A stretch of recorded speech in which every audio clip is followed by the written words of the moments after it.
was my first baby. He wouldn't drink on me. We tried everything possible to make the child drink, but he refused to drink. Stubborn boy.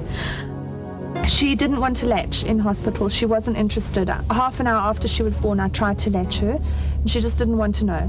And I battled like this for 8 days. And of course, you have to get something in the child somehow, so obviously it was bottle feeding. We alternate. So I try and do one baby breast, one baby bottle, and then I swap the next feed. And then once my baby started getting teeth, I decided that was it. I'm not going to breastfeed anymore. Although breast milk is always best for babies, it is not always possible or practical for a mother to breastfeed. If a mom is on treatment for one thing or another where she may not breastfeed, in some instances if a mother has had a breast reduction prior to having her baby, she probably will not be able to feed, certainly not successfully, and that occurs with an augmentation as well, which is the making breasts larger. Sometimes those moms are not able to feed. One has to be careful not to build up guilt complexes in a mom who is not able to breastfeed for one reason or another, and that she feels that she is denying her child that bonding process, because it happens both ways, both mom and baby and mom. Certainly guilt shouldn't feature anywhere. However, you can still have a healthy, happy baby and establish a close bond with him. Bottle feeding requires much more practical forethought than breastfeeding, especially while your baby is very young. You need a lot of equipment, and this outlay, together with the ongoing cost of formula, can be quite considerable.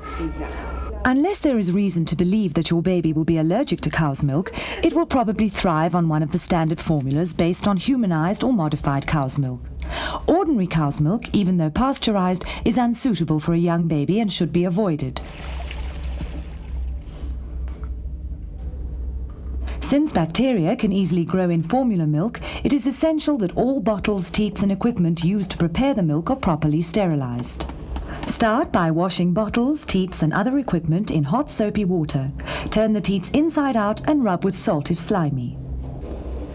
The most basic way of sterilizing is to boil the parts of the bottle in a pan of water for at least 10 minutes. The water is then poured off and the pan closed with an airtight cover. Bottles can also be sterilized by means of chemical sterilants.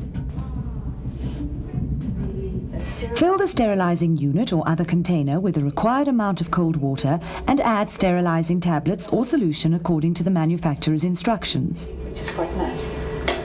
Okay, and then we're going to put the bottles in. Place all bottles, teats, covers and dummies in the sterilizer, making sure that they are all completely immersed. Leave the bottles and other equipment in the sterilizer for the length of time recommended by the manufacturer of the sterilizing preparation. The solution normally has to be changed every 24 hours, but some preparations only need to be changed once a week. Before making up a feed, thoroughly wash your hands.